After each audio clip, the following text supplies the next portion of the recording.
y'all doing, folks? George Noleff from WFXR's Outdoors Bound here. Thanks for being with us. So this is the first Outdoors Bound podcast. We hope to have some fun, talk a lot of fishing, hunting, hiking, paddling, everything outdoors. Let me know what you want to talk about and we'll do it. Now, deer season, bear season, they're done. We're looking forward to spring gobbler. Of course, you can still fish. There's plenty of opportunity for everything from trout to stripers to bass. Now, speaking of bass, more big largemouths are being taken out of Smith Mountain Lake than they have in decades. The DWR is doing a study on why, but a lot of folks who fish SML credit the stocking of F1 hybrids. Now, those are a cross between Florida largemouths, which have a genetic tendency to get big fast, and northern largemouths. And we had a chance to tag along one day a while back when the state was stocking those baby giants. With a name like F1, they sound like they should be a fighter jet or maybe a tank. F1 is a cross between pure northern largemouth bass and a pure Florida bass. While they have a military-sounding name, fisheries biologists and anglers alike are hoping they trigger a big bass explosion at a number of lakes around Virginia, including Smith Mountain Lake, where they were recently stocked. Yeah, 22, say 23 each for each one. Generally speaking, when you cross the pure Florida and the pure northern, their offspring seem to grow a little bit better and they get a little bit larger. Very exciting day for us. Another 75,000 thereabout going in the lake and looking forward to the future. The little largemouths are only about 2 inches long when they go into the water, but they grow quickly. By some estimates, F1s can grow up to a pound a year. The stockings are part of a 10-year plan to help produce larger bass in various Virginia lakes. Not clear yet what impact the stockings have had at Smith Mountain Lake, but Dwayne Lamb says the anecdotal evidence is there, and he sees it when his customers bring fish to the scales. Every year, we just see an improvement every year. I know of 5 over 9 pounds this past spring, and I look to hit double digits next spring. Special thanks to VDWR fisheries biologist Dan Wilson for help with that story. We're going to keep up with Dan to find out how that F1 tracking goes.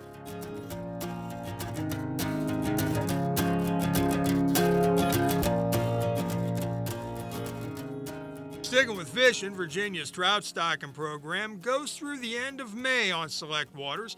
Now, some of the top spots we like to fish are Glade and Tinker Creeks in Roanoke City and Roanoke County, the Roanoke River in Salem and Roanoke City, Wilson Creek below Douthit State Park, and the Pig River in Franklin County. The DWR has a trout stocking page on its website, and they update it daily. We're looking ahead to spring gobbler season. Fall gobbler, deer, bear, all wrapped up. We're still waiting to hear from the DWR about the harvest numbers. Now, one big concern about deer is chronic wasting disease. That disease threatens deer herds. There's some good news about that. The researchers at Virginia Tech are on the case looking for a way to stop the disease.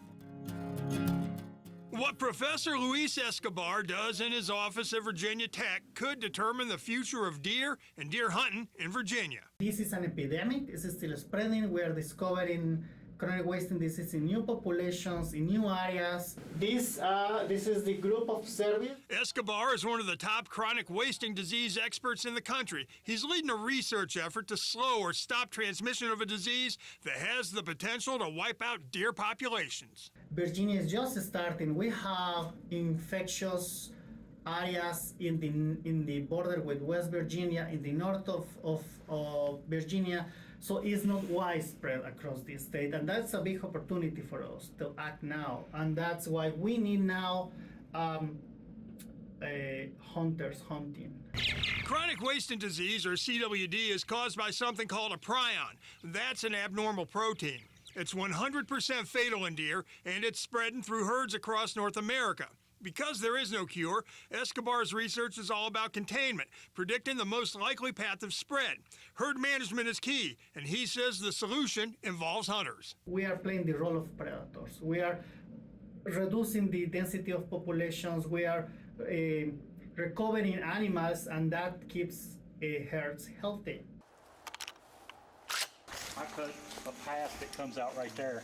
Roger Lyons is a hunter from Montgomery County. He says CWD is something every deer hunter needs to be aware of. Whenever you see anything suspicious, it never hurts to at least contact your DWR, find out, if they want to investigate. Hunters like Lions are part of the CWD solution, and while they help manage numbers, Escobar is going to continue to look for answers. If we understand how chronic wasting disease is transmitted from one animal to another animal or from one herd to another herd, then we can, with those lessons, we can try to block the transmission. We're going to keep you in the loop on that research, hoping for the best. Now, Virginia is one of the top spots on the Atlantic coast to fish for flounder if you're into the saltwater. The season really gets started in April, so you might want to make plans now. Here's a little of what you can look forward to. Oh, very nice. Feeling a little flat? Well, if you're fishing for flounder, flat's a good thing. It's dinner. Flounder are great eating, and one of the best places to catch them is Virginia's eastern shore. Flounder fishing's been awesome. It's been one of the best years we've had. That's Jimmy Vassalou, and he knows a thing or two about flounder. He runs Captain Steve's Bait and Tackle in Chincoteague, one of the prime flounder spots on the East Coast. Our custom jig rigs, these are good. Come with a football jig head and a mylar skirt on top. So you can put those with squinter minnow, gulping minnow, whatever you'd like. And they've been very successful. So it still pays for it. I mean, the water is a good living. Another guy who knows flounder is Captain Matt Mason of Marshland Charters in Chincoteague. He's been chasing flatfish for decades. I've been doing this for 23 years. We started this business, Marshland Charters. And we've stuck with it pretty much ever since. Probably what I'll do till the day they put me in a box. Good company, good fish. Captain Matt got us out of the harbor and almost immediately on to fish. All right, guys, let's get them. Yeah, that is a nice fish. He is 19 3/4. What's the minimum? 16 inches. Yep. Mouthful of teeth. Oh, yeah. Chincoteague lived up to its reputation as a flounder factory. Nearly 20 fish boated, 10 keepers, including one doormat-sized fish that measured nearly 2 feet long. We caught several flounder and a couple throwbacks. I think we had 8 or 9 keepers today. Had a great day. So, let's see, Steve, you're the gold bucket. Back at the dock, Captain Matt cleaned the catch and talked about life on the water. I mean, I enjoy it. I enjoy watching people have fun and catch fish. It makes it for an enjoyable day working for me. That's the payoff. That's the why, and you can't argue with that. Nice flounder. Here we go. Way to go, Steve. Yeah, flounder are tasty, but, there are other fish to catch in the ocean. How would you like to live at the beach and fish for a living? There's a guy named Trip Sims. He's from Southside. He collects his paycheck by making people happy one fish at a time. He's a mate with the Calabash Fishing Fleet out of Calabash, North Carolina. I recommend bringing a cooler with some snacks, drinks, and maybe some extra sunscreen. But as far as tackle and everything goes, we got all that covered. And beyond that, it's about an hour ride out. So 2.5 hours of fishing and then another hour ride in. And, as long as everything's legal, we'll keep it. That's for sure. How do you like doing this? I mean, you've been doing it for a while. I enjoy it a whole bunch, I mean, like I said, just being able to go out there with people from all over the country and everything and getting to meet them and talk to them, not only do you get to go fishing and have fun doing that, but you get to learn a little bit about life and each other as well. What all can you catch out there? We saw a whole bunch of stuff. Oh yeah, today we had cobia, we had red drum, had ringtail porgies, chocolate chip porgies, of course black sea bass and tom tates, and sometimes you'll see other fish mixed in. Like today we saw a rudder fish. Occasionally you might see a triggerfish or something like that. I mean, in all honesty, there's all sorts of possibilities. Sometimes maybe even some sharks. It all just kind of depends. Trip, I thank you so much for being with us today. Thank you, Mr. George. Pretty cool. Thanks, Trip. Folks, if you love to hike these hills that surround us, you could stumble into a fortune worth millions. Now, we're talking about the legend of Beale's Treasure. When you look up into those mountains, what do you see? Do you see $100 million in gold, silver, and jewels? You just might, and not even know it. You see, folks, this is a mystery. It involves intrigue, secret codes, and a treasure possibly buried by a man named Thomas Beale. So who's Beale, and what about his treasure? Let's talk to someone who knows a little more about the legend. I'm Jennifer Thompson. I'm the Genealogical Librarian and Educational Director here at the Bedford Museum and Genealogical Library. It all starts in 1819. Thomas Beale, reportedly from Bogota, was out in what was then part of Mexico, today Colorado, with a hunting party.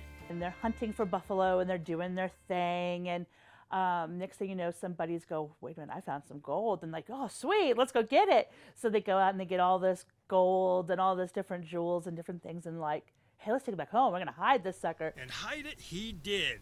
Maybe. If you believe the legend. Thomas Beale used a secret code, all numbers, to create 3 different ciphers. One says what was buried and gives a rough idea of where. We need the Villamont map too. The second gives an exact location. And the third directs who should get it. For whatever reason, Beale puts it all in a trunk, leaves it with an innkeeper in Lynchburg, promises to come back in 10 years, heads out west, and is never heard from again. Years later, the innkeeper gets around to opening the trunk, sees the ciphers, can't figure them out, but knows a guy who's good with puzzles. And you're ready to channel your inner Nicolas Cage? Because what happens next is some real national treasure stuff. Must have taken you a long time to hunt down all that history. Talks to his buddy. He goes, you like to crack codes? What the world is this? And he looks at it and goes, oh, let me mess with this. So the guy takes the Declaration of Independence and he goes, oh my goodness, I figured it out. It says within 4 miles of Montville, I've buried all this treasure. Then he sends out a pamphlet and he goes, okay, here's these other 2 letters. Can anybody help me? And that was like in 1885 that comes out.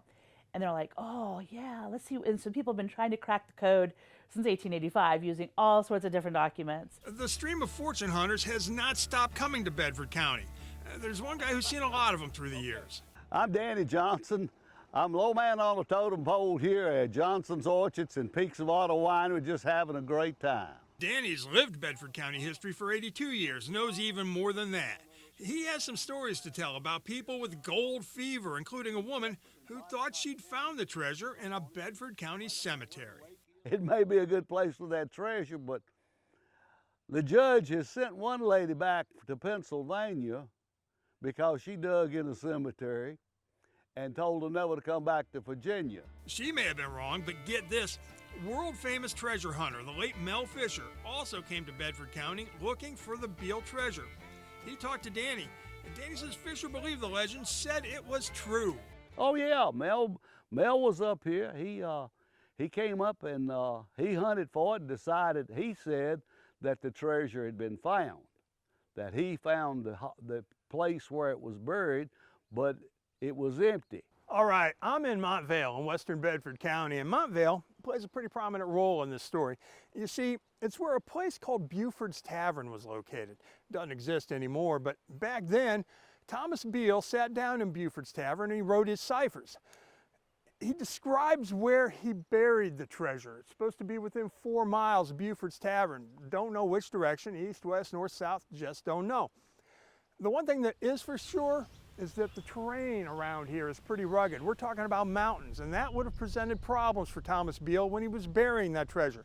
But it's not the only logistical problem. But the question is, how did you get all of this stuff across the Mississippi? How did you get across the Appalachian Mountains? How did you get it across all this stuff? How many wagons did you have? How did you not draw attention? While its existence is a mystery, the legend of Thomas Beale has provided a treasure of another sort for Bedford and Bedford County. Hi, I'm Dave McCormick, and I'm the owner of Beale's. For Dave, Beale's treasure is paying off without ever having been found. When we were thinking of starting this brewery back in about 5-6 years ago now, we looked into a lot of stories around here, you know, trying to really extract our brand story from what was happening in the area. And we, of course, knew about the Beale's treasure story, thought it was really cool. And so we thought we could have a lot of fun with it. We could go deeper on that story. We have our big map and just sort of tell that story more, because it's really a cool thing. In some ways, reason people know about Bedford. One of their top-selling brews is actually called Beale's Gold.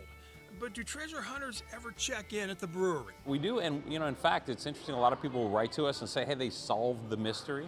Every now and then we'll put the codes over in a little bin over here for people to take and try to solve it themselves and just have fun with it. Is or was there a Beale's treasure?